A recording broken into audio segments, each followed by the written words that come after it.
Hi, before I start talking about the next book, have you been on the National Book Tokens site and done the hidden games, the hidden book game? Oh, fantastic. I spent, absolutely ages last night sort of working out um, which books were hidden and it's so frustrating at times just trying to do that. So, but I managed to complete it. So if you want any clues, sort of go down below and I'll give you some clues. One of them, the very first book that I found, was one that I've actually read and reviewed on here. So that might give you a bit of a clue.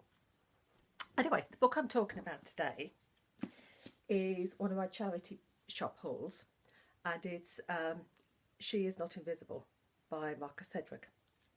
It's a young adult book, but it translates really well to, hang on, just looking for my notes, 1 second, because I did write some notes when I was,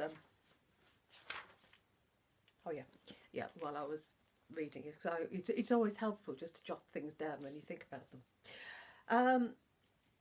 On the surface, it's about a girl who's looking for her father.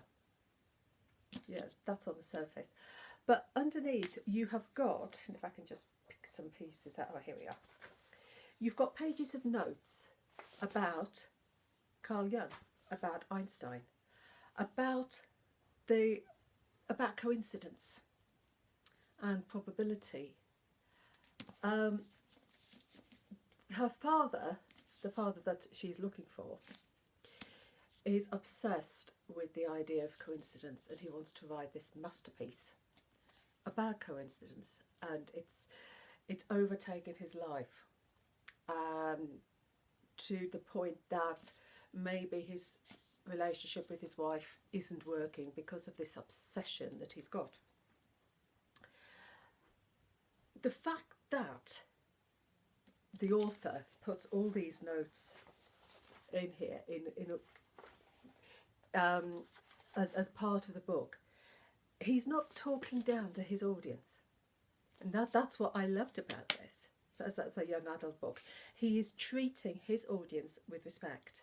He is informing them as well as telling a story, and I thought that's absolutely cracking. Absolutely loved that bit. You find out very early on that the young girl, Lois, and I'm not going to tell you where the name comes from, and that is a really hilarious bit in the book. So you must, that is cracking. It really is, when you find out what her name Lois means. You find out that she's blind, but it is not the story of a blind girl. She is not a victim. She is not invisible. And you find out how she was born blind, so it's not something that she's had to learn, if that's the right word. I thought, you know what I mean. It's not something she's had to adapt to. That's what I mean. She was born blind, so she's never known colour. She's never known all the things that we take for granted. So you don't see her as a victim. She doesn't see herself as a victim, as somebody weak. And the way she is through the story, she is this strong character. She has she's 16, and on her quest to find her father, she's dragged along her little 7-year-old brother to be her eyes, to be her guide. And it is a really, really good story. You see the world in a different way, because she describes, you see the colours. No, you don't see the colours. Forget that. Scrub that. Whoa. You see you hear the sounds. You hear the noise of the city. And I enjoyed this. As a young adult book, it is one that it moved really well over into an adult adult read. And yeah, Marcus Sedgwick, I mean, I have read one of his before, a more gothic-y one.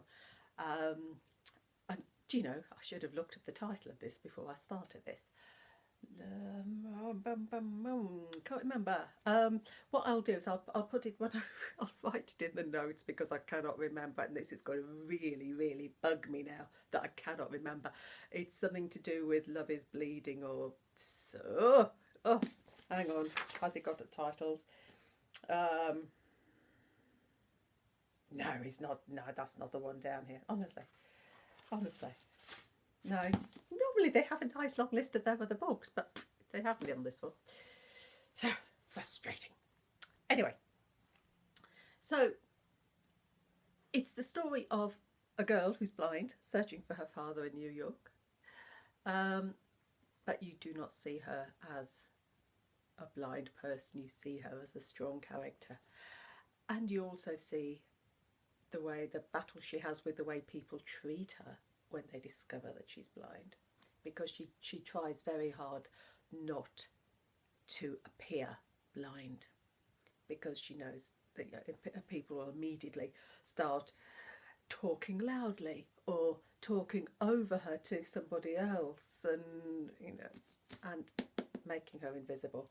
But as the title says, Loreth is not invisible. Lovely read, thoroughly recommended, and I'll catch you later. If you like my ramblings, because I do sort of go off and my memory losses, and if you like these, click subscribe, click click the button. I know what I mean. Click like, subscribe, and I'll catch you again another day. What am I reading at the moment? At the moment, on Kindle, I've got Mexican Gothic. I'm